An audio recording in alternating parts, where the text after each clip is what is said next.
Welcome back to our home libraries. For today's episode, we're going to be discussing one of Kayla's childhood favorite reads, or I guess two of them, because we're going to talk about A Long Way from Chicago and A Year Down Yonder, both of which are by Richard Peck. We will be ruining these books for you, so if this is something that you're interested in reading and you don't want this to be spoiled, be sure to stop listening before we start getting into the discussion questions.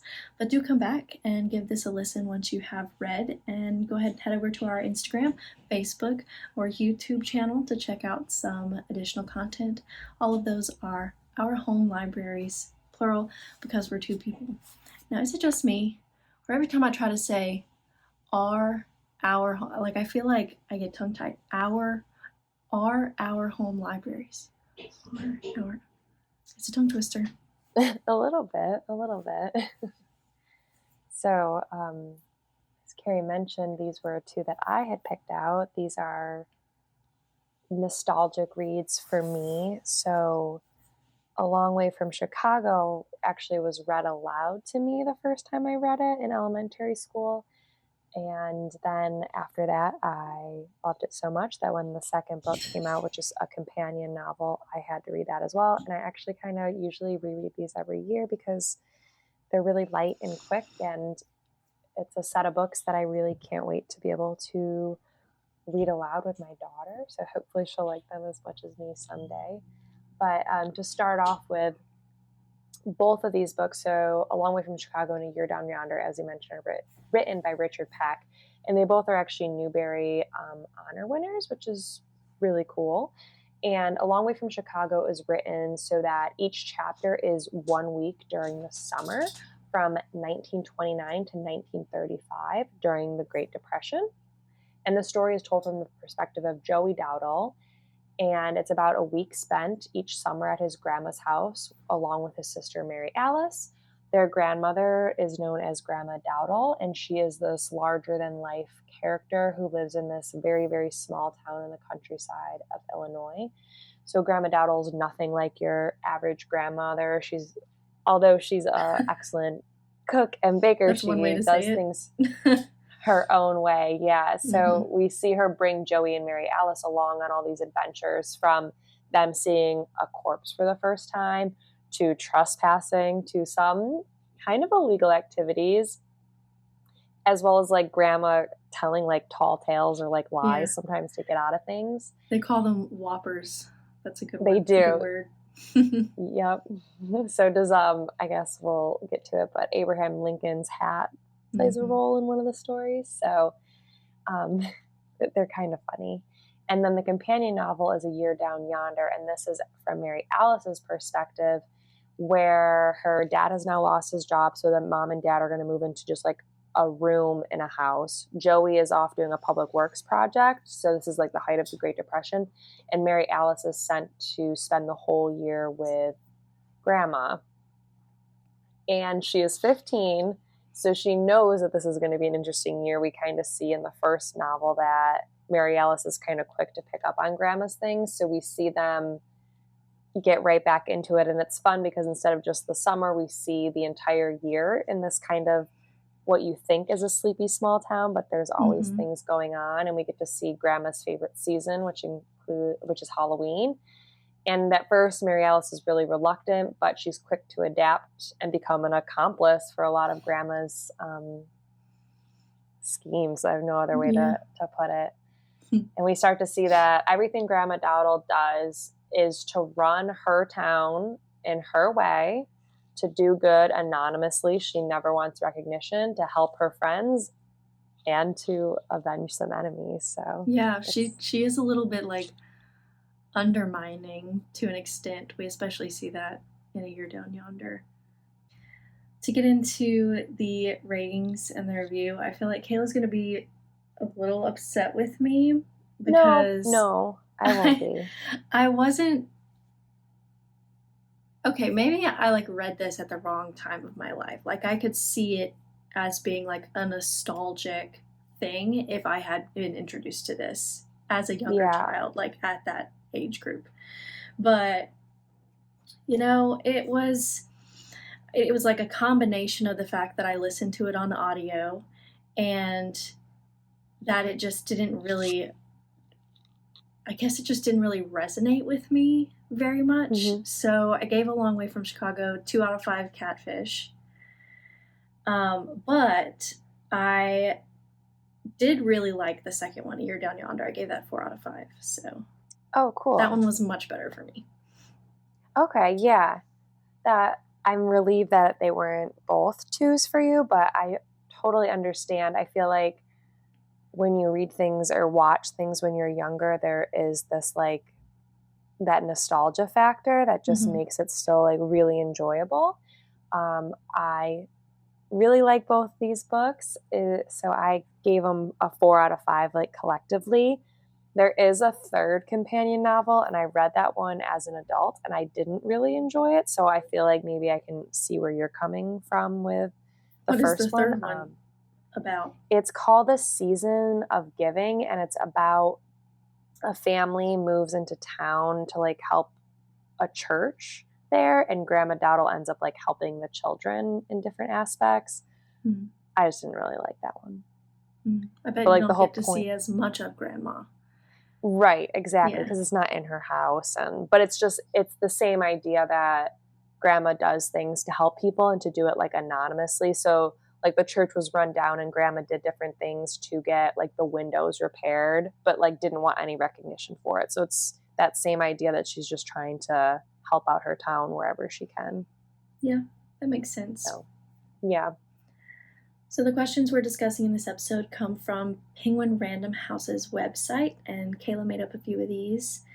The website does have this special section that has some commentary from the author, and he kind of describes his affinity for Grandma Dowell, and he is quoted saying, "Once in a while in a long writing career, one character rises off the page and takes on a special life. So it happened with Grandma Dowdle in A Long Way from Chicago, and again in A Year Down Yonder. Meant to be larger than life, she became all too lifelike." So we'll link those questions down below for sure, as usual. I feel like you could tell that the author genuinely liked writing the character of Grandma Dowdle. So yeah, it got better as we went, for sure. So I think that the more he wrote about Grandma Dowdle, like, the better the stories became.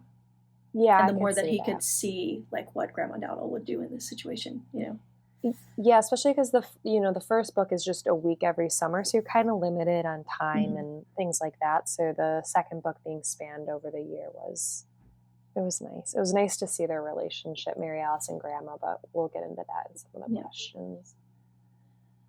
So, how do we describe, I guess, Joey and Mary Alice's relationship with Grandma Dowdle, and why do we think their parents thought it was so important for them to get to know their grandma? And also, what do we think maybe their mother, so the in-law to Grandma Dowdle, what do you think her relationship was maybe like with the grandma, and what do we think the father's relationship was like with the grandma? Yeah, it's really interesting to think about how those relationships would have been, because we can see like the kind of woman that she is with her grandkids, and she's not a very loving woman at all. Like, she's not very affectionate. A lot of the things that she does, like, we can equate this to love languages. Hers would definitely be like acts of service. That would be absolutely how she shows love. She's never gonna like pull her grandkids in for a hug or give them lots of kisses as they get on the train. Like, that's just not Grandma Dowdle.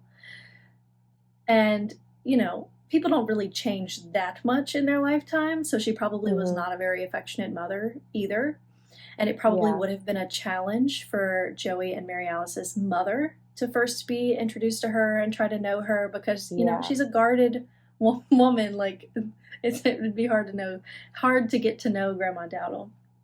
But yeah, as far as it being important that Joey and Mary Alice come to visit Grandma, I think it not only has something to do with knowing your grandparents, but also, they were living in Chicago, which even during that time was a pretty big city, and it would be a lot different to live in a more rural area like where Grandma Dowdle lives, especially in this time frame, because Chicago is kind of like overrun with the mob during the Depression. Yeah. So, it's important for an individual to be exposed to various ways of life as they're growing, so that they can, build character and tolerance and, prevent entitlement in a sense.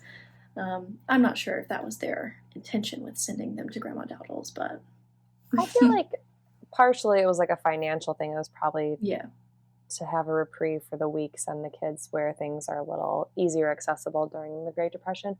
But also I think thinking about that time frame of it being the Great Depression, Grandma Dowdle makes most of her things. She cans, she bakes, she freezes, everything she does is to be self-sufficient. And so I feel like having the children exposed to that was probably also part of maybe some reasoning there, just to see how things are done besides just going to the store and buying something. It's in A Year Down Yonder, but they make soap. Or I guess, no, maybe it wasn't. Yeah, they made soap and they also made glue. Yeah. And so instead of just going and buying it, they made it. So just... She made a whole big batch of soap to last a whole year or something. yeah, something like that. So, yeah.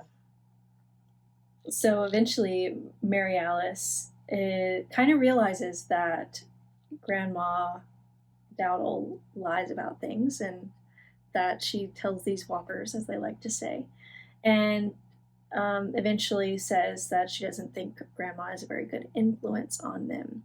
What do we think about that statement from Mary Alice? Is Grandma a bad influence, or do you think she could be a good role model for kids?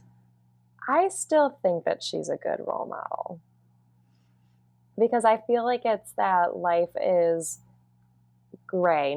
Most things aren't usually black and white. And so, yes, Grandma sometimes will tell a whopper. The biggest example was Effie Wilcox, who is Grandma's best friend, even though she acts like, she's not her best friend, was going to lose her house. And Grandma didn't lie, but she insinuated that she found things at Effie Wilcox's house that could have been of historical value. Yeah. In order to get some money for this charity, but then also to kind of strong arm the banker into not taking Effie's house. So not maybe great tactics, but it's because to Grandma, she viewed what the bank was doing was unfair. Yeah. And I mean, most things that banks do are unfair, but... Right. The bank is not going to go bankrupt, right? So they do things to other people. And this is, again, the height of the Great Depression when things are pretty precarious. So I think that it showed the grandchildren that, we want to do right by our neighbors and help them out. Yeah. Yeah, the example that I gave in response to this question was when Grandma Dowdle steals the police officer's boat and goes to illegally trap catfish.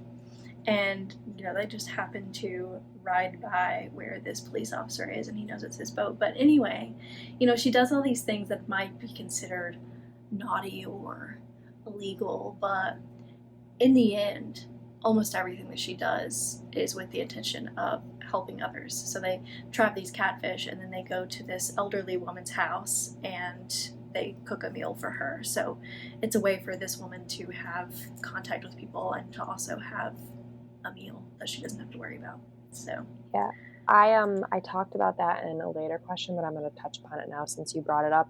And the whole point was that it was the sheriff who put these illegal traps in, but you've seen the sheriff arrest or do fines for other people for things, but he would never fine himself. So that was Grandma's way of pointing out hey, you're doing this and now I'm using this to feed the hungry and to feed this elderly family. It's Aunt Puss Chapman is her name, and Grandma did it to feed people that had no way to feed themselves. So yeah. And she let him know that she did it too. I know that these are your traps. So she's overall, maybe she definitely has a gray moral compass, but it's all for the greater good of her neighbors. So yeah, probably more in on theory, the good Carrie, you and I both usually morally do. gray I characters. like morally gray characters. Yeah. This Reese, is just a hello. child's version of it. Yeah, exactly. It's a grandmother instead of a love interest. Yeah. So there's a quote where Joey says, "As the years went by, we'd seem to see a different woman every summer." Do we think that it's Grandma that's actually changing, or is it Joey and Mary Alice? Oh no. I mean, Grandma's the kind of person who is not going to change her ways. Like, she's stuck in them. So it's more that, like, she starts to give them more responsibility as they get older, and we can see how the kids are becoming a little bit more observant each summer, and they get a little bit more insight into why her behavior is this way. But yeah, it's the kids. It's the kids that are changing. Not Grandma. Absolutely. It's growing up. It's knowing more. It's seeing more. And I think that we kind of see early on in this book that Mary Alice picks up on it a little bit quicker than Joey for some reason. Well, which is why it's really tend to be a little bit more observant in general. So yeah. But that's why it's really fun then to carry that relationship over into A Year Down Yonder, because you could already start feeling just from Joey's observations that there's like this connection between Grandma and Mary Alice that's just slightly different than Joey and her. So I think it's cute. I like their relationship. For sure. We kind of touched on how Grandma Dalda is not really an affectionate person. So how does she show that she loves her grandchildren?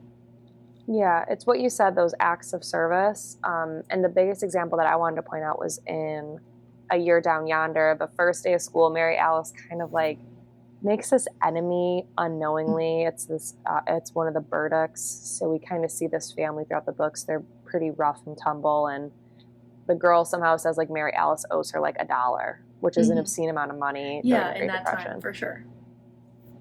And so Grandma ends up like kind of stepping in. She realizes that the Burdick girl had like stolen the horse that she rode to school from, invited her in, gave her like some food, and then sent her on her way without her shoes and without her horse, sent the horse back home. And she said to Mary Alice, like, she won't be back. She's not going to walk that far to school. Like, I'm helping you out, but the rest you're going to have to kind of learn how to do on your own. And that was Grandma, like, it's the first day of school. Like, this is me helping you get a little bit of a break, but you're going to need to start navigating these waters on your own. But then there's kind of a twist with that, right? Because like fast forward to Christmas, they're doing this like Christmas play nativity scene thing, and this baby pops up out of nowhere. And so Grandma was kind of saying like maybe that's another reason we haven't seen. And the baby was a Burdick. There was like a genetic abnormality. They had 2 different color eyes, and the baby had that. So she was like, yeah, I mean, it's from that family. So yeah, maybe that's also why she didn't come back. Yeah. Who knows? The combination of the two, I'm sure her family was like, nope, you're out of school forever. And then we also see that Mary Alice's relationship to Grandma Dowdle changes when it's just her and Grandma and when Joey's not there anymore. So how did you see that Mary Alice changed in that year that she was staying at Grandma's? I'm glad that you like the second one better, and I feel like maybe now, like thinking about it a little bit more critically, I would also agree, because I feel like seeing their relationship over the year it's really nice. Like you see them kind of getting into a little bit of trouble or shenanigans, but they do it together, and it's a really nice relationship. So I enjoyed that immensely, and I think that I had already mentioned it, but we really could feel in the first book that we noticed this connection between Grandma and Mary Alice. So I feel like they were like kindred spirits, like they were meant to be together. And I feel like the mom made some comment about like that she sees the kind of similarities between Grandma Dowdle and Mary Alice. I thought it was fun. Yeah, it's hard to build a relationship with someone when you see them 1 week out of a year.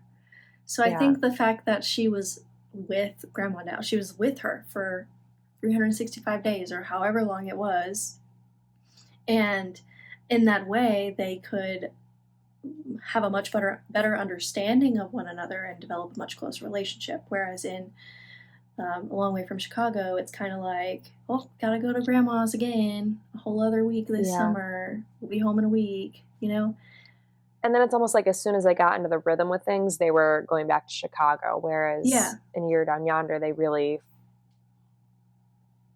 formed that relationship. And yeah. For sure. So did you have a favorite story from the weeks in A Long Way from Chicago? Any of them stick out to you? The last one. The train? Yeah, I mean, it was kind of touching. And that's another way we could say that Grandma Dowdle shows her love for her grandkids, because Joey ended up enlisting in the military, because this is like around the time that World War II was starting to heat up. And Joey enlists and is on a train to go to what was basic training back then, basically. And he sends a telegram. Yeah, whatever that is, sends one to Grandma Dowdle and is like, I'm going to be going right by your town.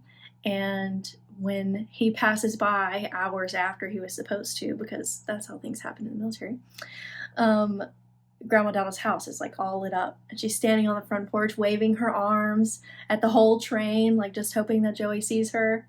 And I don't know, it was really it was very touching, that bit. Yeah, I'm a big fan of how that wrapped up too. I thought it was a really sweet ending. In regards to the chapters, I mentioned it a while ago when we touched upon it, but it's a one-woman crime wave in 1931, and it's the one where Grandma uses the illegal fishing traps and ends up feeding a bunch of, like, I guess is the right word for this year, like hobos, like people that aren't working. They're going from town to town trying to find work during the Great Depression and following the rail line. So they're cutting through the town. Grandma fed all these people. She fed Aunt Puss Chapman, even though Grandma has not worked for her in years and years. And I thought it was funny that she like stuck it to the sheriff. I thought it was sweet that she fed everyone. And I especially liked the part where Joey like passed out from the snake, and Mary Alice was like, Grandma killed it. Like, you passed out. You're such a sissy. And I thought that was funny, because that's where we kind of start seeing that Grandma and Mary Alice like are cut from the same cloth. So that's one of my favorite chapters. For sure. What would you say that your favorite story from A Year Down Yonder was?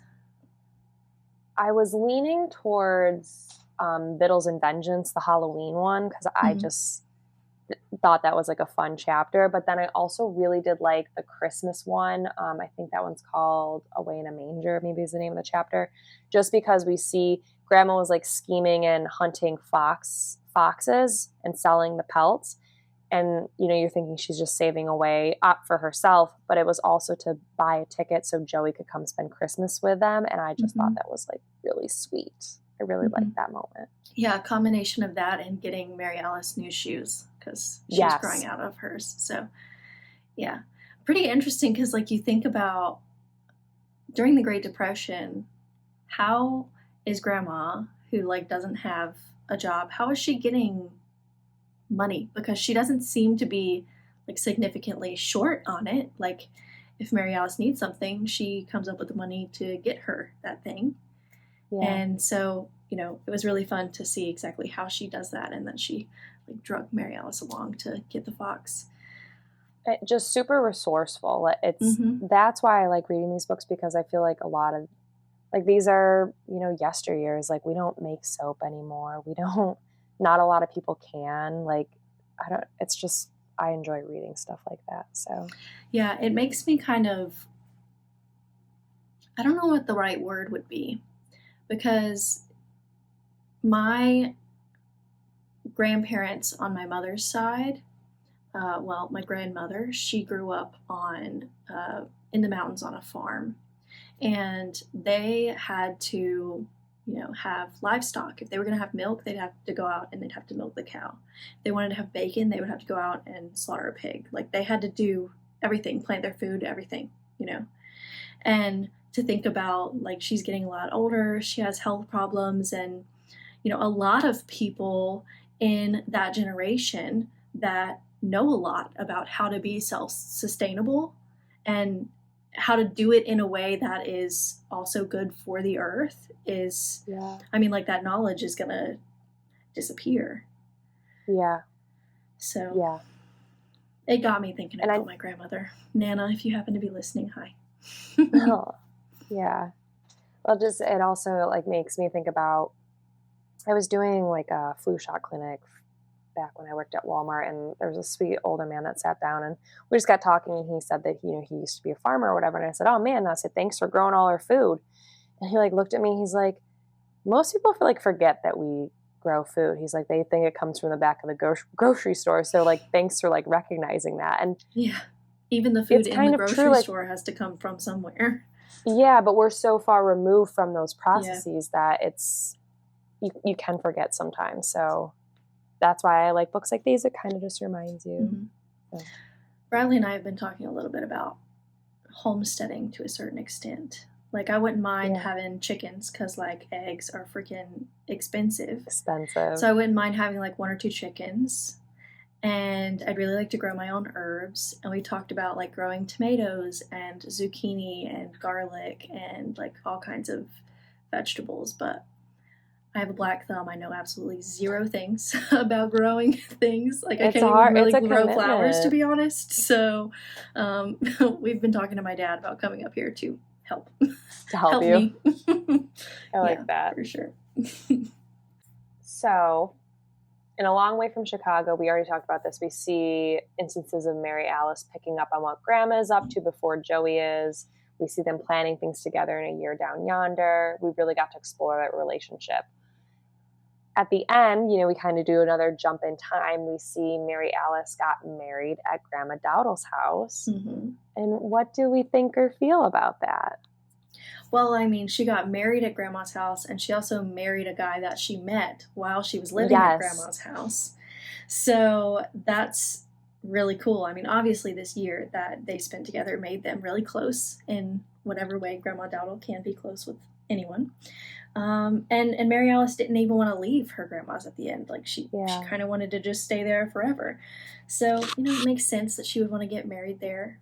I felt the same way when I was thinking about what I wanted my wedding to be like, and me and my dad are really close. And I was like, I'll just get married in Dad's backyard. But then he was like, that would be a lot of work for me. It is a lot of work. That was mixed. What did you think? I loved it. I said the same thing. It's like coming full circle back where she met her now husband. And so getting married there, I thought just felt really special and right. And it was just sweet.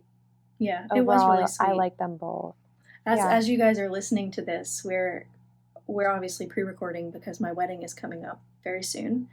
2 weeks from now, we will be leaving to go where we're going, which is so exciting.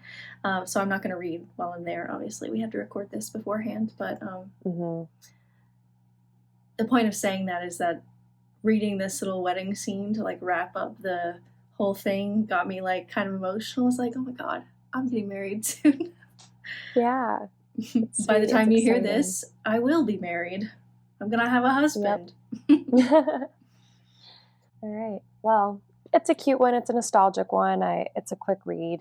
If you have maybe kids out there, maybe something for them to pick up. So thanks everyone for tuning in for this one. And our next episode, we're going to be discussing Red, White, and Royal Blue by Casey McQuiston. We're going to be releasing that one for July 4th. So this is kind of tied into that. It's about the president's son. So hopefully it'll be a fun one. And it's supposed to be a romance. So a good summer read. Yeah, we're going to be doing a couple of romance reads in summer because, last year we just wanted to read romance. So why make ourselves read things that we don't want to read? We're going to read romance. But if you enjoyed the conversation today, be sure to listen to some of our previous episodes. And if you head over to our Instagram, leave us a train emoji under the post for this episode. Let us know in the comments if there's anything you'd like us to read and discuss in the future. And we really appreciate you guys listening to this episode. We'll speak to you next time. Bye. Bye.